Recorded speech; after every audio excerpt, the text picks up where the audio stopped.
आप देख रहे हैं जनमत जंक्शन। नमस्कार, जनमत जंक्शन के साथ आपसे मुखातिब हूं मैं असित नाथ। आज बात करेंगे बिहार के एक नेता की। समझना मुश्किल है कि वो नेता बड़ा नेता है, वो नेता छोटा नेता है, वो नेता मंझला नेता है, वो नेता कैसा नेता है। हम बात कर रहे हैं राजेश रंजन उर्फ पप्पू यादव की। पप्पू यादव ने राजनीति की शुरुआत राजद से की। लालू प्रसाद यादव परिवार के बेहद करीब रहे, खास रहे। राजनीतिक महत्वाकांक्षाओं ने दोनों के बीच दूरी पैदा की। पप्पू यादव चाहते थे कि लालू प्रसाद यादव उन्हें आगे करके चले। लालू प्रसाद यादव ने पहले राबड़ी देवी को आगे किया, फिर अपने बेटे बेटियों को आगे करना शुरू कर दिया। पप्पू यादव को लगा कि वहां उनकी महत्वाकांक्षाएं पूरी होने वाली नहीं है। फिर वो पार्टी से अलग हुए, निर्दलीय चुनाव लड़े।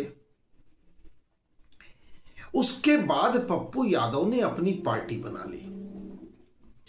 पार्टी का नाम रखा जन अधिकार पार्टी। इसके पहले एक वीडियो में इन सब बातों की चर्चा हो चुकी है, इसलिए काफी शॉर्ट में ये चर्चा कर लेते हैं।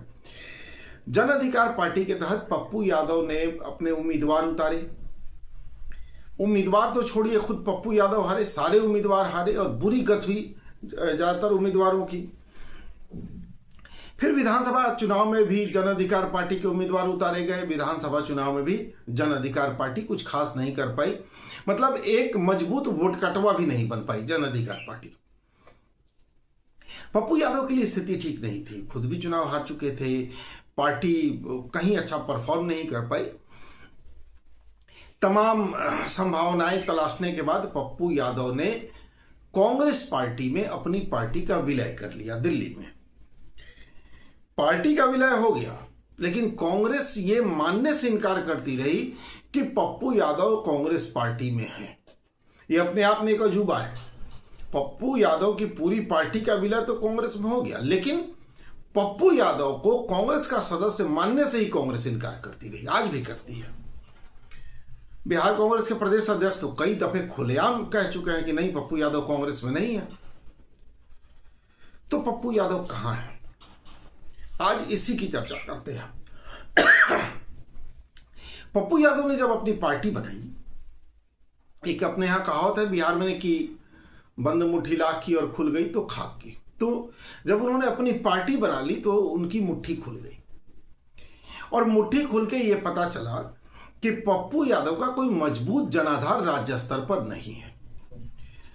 पूर्णिया लोकसभा और पूर्णिया लोकसभा में आने वाले 2-3 विधानसभा क्षेत्रों में ही उनकी पकड़ है, मजबूत पकड़ है।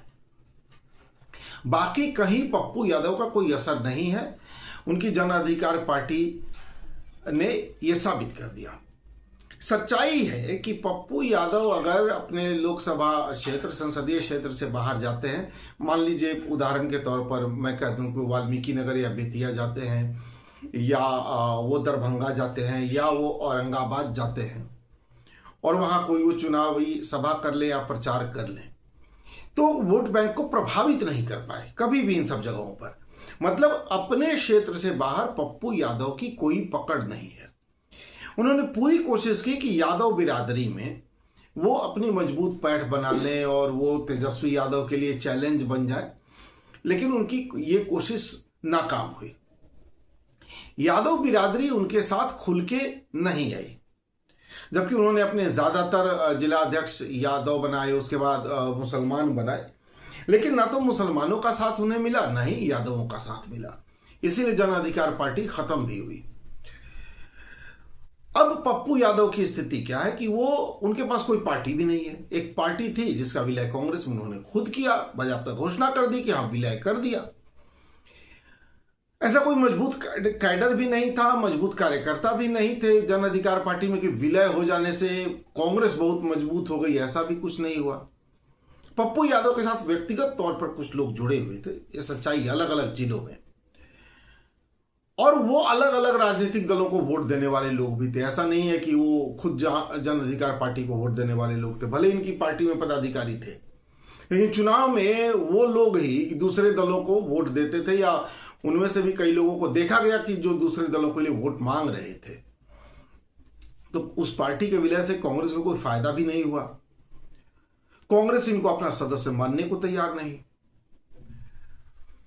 पप्पू यादव अब निर्दलीय सांसद तो हैं, कांग्रेस का झंडा लेके घूम तो रहे हैं, लेकिन कांग्रेस में है कहां? राष्ट्रीय स्तर पर कहीं नहीं, प्रदेश स्तर पर कहीं नहीं, जिला स्तर पर कहीं नहीं, प्रखंड स्तर पर कहीं नहीं, छोड़िए प्रखंड, पंचायत स्तर पर कहीं नहीं। पप्पू यादव का राजनीतिक अस्तित्व यह है कि वो एक निर्दलीय सांसद हैं। जिस सीट से है उस सीट से वो चुनाव हार भी चुके। अगले चुनाव में क्या होगा कोई नहीं जानता। जो बीच में एक चर्चा चल रही थी कि वो पूरा प्रयास कर रहे हैं रंजीता रंजन के जरिए या कांग्रेस के अन्य नेताओं के जरिए कि वो बिहार कांग्रेस में अपनी स्थिति मजबूत कर लें। रंजीता रंजन जी जो कांग्रेस से राज्यसभा सांसद हैं, वो स्पष्ट कर चुकी हैं कि पप्पू यादव से अब उनके रिश्ते नहीं हैं। मतलब दोनों कब का अलग हो चुके हैं और उनका पप्पू यादव से कोई वास्ता भी नहीं है। फिर ये चर्चा चली कि नहीं, पप्पू यादव तो राहुल जी से मिलना चाह रहे हैं, तो इनसे मिलना चाह रहे हैं, उनसे मिलना चाह रहे हैं। पप्पू यादव लगातार कोशिशें करते रहे हैं राहुल गांधी से मिलने की, और आपको ये जान के हैरानी होगी कि इन्हें अब तक एक बार भी राहुल गांधी से मिलने में सफलता नहीं मिली। और बाजाबता एक दिन पहले राहुल गांधी जब पटना में आए और होटल मौर्य में उनको जाना था, तो एक दिन पहले पप्पू यादव ने होटल मौर्य में कमरा बुक करवाया था और वो चाह रहे थे कि जब राहुल गांधी आए तो वहां मिले।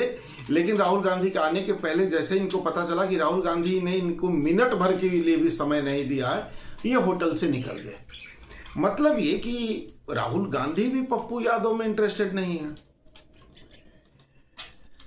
फिर ये बात हुई कि भाई कन्हैया कुमार आएंगे तो पप्पू यादव को वहां तो मिल जाएगा। बिहार में कन्हैया कुमार आने वाले हैं और पप्पू यादव जी के कन्हैया कुमार से बहुत अच्छे संबंध है। कन्हैया कुमार भी बिहार आ गए। कन्हैया कुमार ने एक यात्रा भी शुरू कर दी। उस यात्रा में भी पप्पू यादव के लिए कोई जगह नहीं है, कहीं कोई जगह नहीं। मतलब ये कि चले तो थे तेजस्वी का विकल्प बने, लेकिन आलम यह हो गया कि पप्पू यादव कहां के हैं ये पप्पू यादव को भी अब नहीं पता है। वो किस घाट पर खड़े हैं, किस घाट तक पहुंचेंगे, ये अब पप्पू यादव को भी नहीं पता है। निर्दलीय सांसद हैं, अगली बार किस पार्टी से लड़ेंगे, कि निर्दलीय चुनाव लड़ेंगे, ये अब पप्पू यादव को तय करना है। फिलहाल किसी राजनीतिक दल के साथ पप्पू यादव का कोई संबंध नहीं है। फिलहाल कोई जनाधार उनके साथ, उनके अपने संसदीय क्षेत्र के बाहर कोई जनाधार उनका दिख नहीं रहा है। उनकी कोई मजबूत पकड़ कहीं दिख नहीं रही है। वो न जाति के नेता बन पाए, न जमात के नेता बन पाए, न किसी पार्टी के नेता बन पाए। कुल मिला जुला के पप्पू यादव मीडिया की पसंद तो है, बिहार के लोगों की कोई बड़ी पसंद वो नहीं है। हाँ, मीडिया में बने रहना वो जानते हैं, सुर्खियों में बने रहना वो जानते हैं, मीडिया के लोग भी उन्हें पसंद करते हैं। ये सारी चीजें अपनी जगह पे है, लेकिन उनके अपने संसदीय क्षेत्र से बाहर उनका कोई आधार नहीं है। हालांकि ये सच्चाई है कि एक समय बाहुबली की इमेज थी, वो दहशत का पर्याय थे। उन्होंने उस पहचान को बदला और उसके बाद निश्चित तौर पर समाज सेवा के क्षेत्र में उनकी बड़ी भूमिका रही। विषम परिस्थितियों में जब मददगार की जरूरत होती है, पप्पू यादव मददगार के तौर पर कई जगहों पर खड़े दिखे। लेकिन इन चीजों ने भी पप्पू यादव का कोई जनाधार खड़ा नहीं किया, कोई राजनीतिक ताकत पप्पू यादव की ये सारी चीजें नहीं बन पाई। वो सुर्खियों में हैं, चर्चाओं में तो हैं, लेकिन बिहार की राजनीति की बात की जाए, एक राज्य की राजनीति की बात की जाए, तो उसमें वो कहीं नहीं है। पप्पू यादव अगर प्रभावी हैं तो सिर्फ पूर्णिया संसदीय क्षेत्र में। नमस्कार।